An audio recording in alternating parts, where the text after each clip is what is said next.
Very happy to be joined by Browns Pro Bowl cornerback Denzel Ward. And Denzel, for us, it feels probably like a long time since we've last played a real game. For you guys, does it seem like a long time? Oh, yeah, it seems like a little bit. You know, we try to treat the practices like games, though. But, yeah, you know, it's definitely going to be a whole type of different atmosphere once we get out there. But it's going to be fun.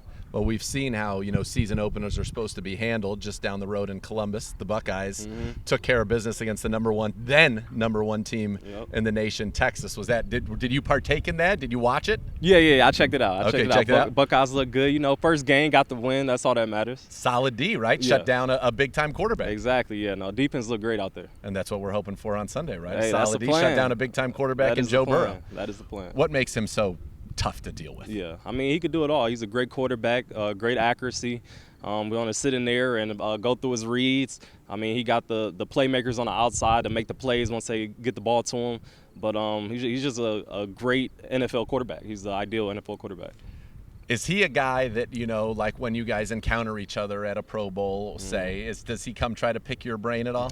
No, he hasn't tried to pick my brain, but no, we be joking on the field though a lot of the times. Like I said, we went to college together. That was my draft class, so yeah, we got a lot of fun times though. Did you watch the quarterback show at all?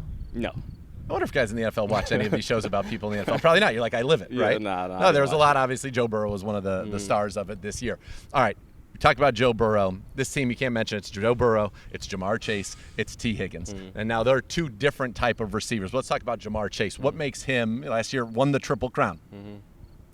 That's hard to do. Yeah. What makes him so effective and what makes him so, for you, probably so fun? Because this is, I'm at the top of my game, you're at the top of your game, let's go. Yeah, just like you said, I think that's what makes it the most fun, just both being at the top of our game and just knowing we're going to go in there and compete and, the best guy that day is going to win. He's a great receiver. Get the ball in his hands. He's tough to bring down and able to extend plays and take it the distance. Do you circle, like, as soon as the schedule comes out, do you look for Cincinnati? Because it's you and Jamar. It's iron sharpening iron. But also, he's the guy you see twice a year guaranteed. So has that become kind of like, is this your favorite matchup in the league? It's definitely one of my favorite matchups in the league. I wouldn't say I circle it. I try to take things a game at a time. Sure. So whoever I see I got that week, I'm excited, whoever that number one matchup is. But, I know it's going to be a battle going against them. When you have a guy, and you mentioned how he's able to extend after the catch, one of the things I picked up in the quarterback show, so maybe this will be helpful because I thought it was very interesting, is, he scores a lot on the speed out. But on the speed out, it's usually a catch and run, and they do it on purpose. If they feel like the corner's trailing too much, they throw it to the back shoulder so that he can immediately – it's getting him in the spin. And most of those ones that he goes to the house, like the walk-off against Dallas, it's an inside shoulder throw that he spins inside. He doesn't take that speed out to the outside. Like when guys are in that rhythm, they've been together at LSU, they know all that.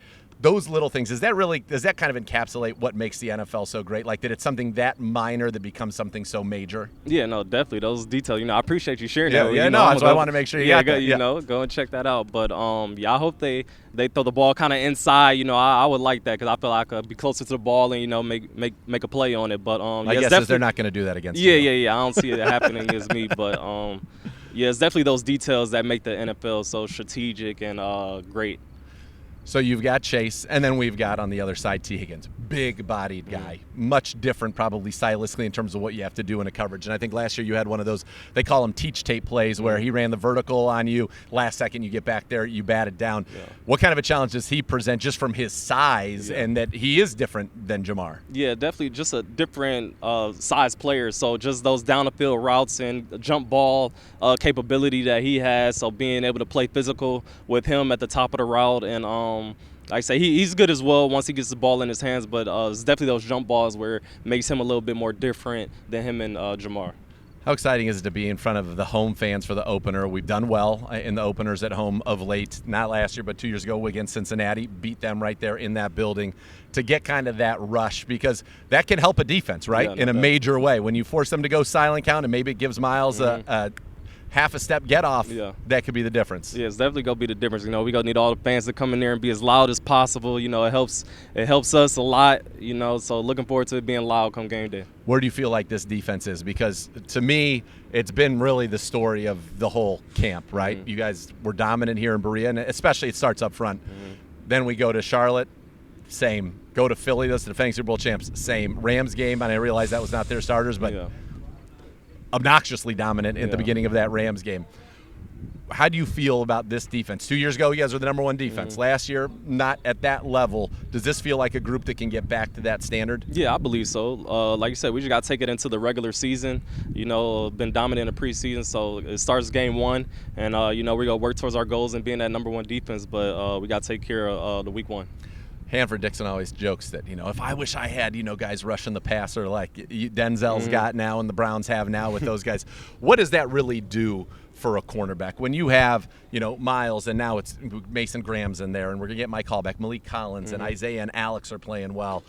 All of these guys who can, Shelby, get after the quarterback. How does that help you as a corner when you say, all right, that clock, it has to be sped up? Yeah, is that the rush helps tremendously. Them being able to put pressure on the quarterback, that ball got to come out a little bit quicker, so you may not have to cover for as long, and just try to have great technique early on in the route and then the down, and then that's where plays come. That's where plays come and can make it happen. How do you decide when you're going to jump a route or when you're just going to play the technique and just play the route? I think it's just timing, just getting a feel for the game. I mean, whatever coverage you're in, and just kind of seeing the quarterback, seeing his intentions, seeing the receiver's route and what that may be, and it's kind of just like a field thing, and it just happens.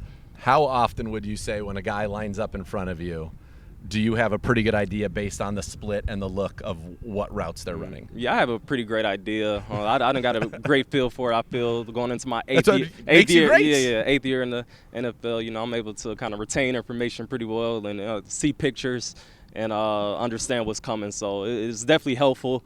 But you can't just go out just jumping everything. So you got to play it true sometimes. But it definitely helps. Is that one of the biggest jumps? Like say you're in your 8th year, you said now, in the NFL versus, say, even in college or maybe even early in your career? It's just that you've watched so much tape and the emphasis on understanding everything, and the information that's probably even provided to you along with your tape study of from these splits they do this, and be able to know that. Is that one of the biggest differences as you become more of a veteran? Yeah, I would say so. That was my biggest jump. Early on, I was just playing, trying to play fast, play hard and everything, but now I feel like I have a great understanding of the game and routes and plays that are coming. So, yeah. If I'm not mistaken, didn't you have 2 picks in the first game? Yeah.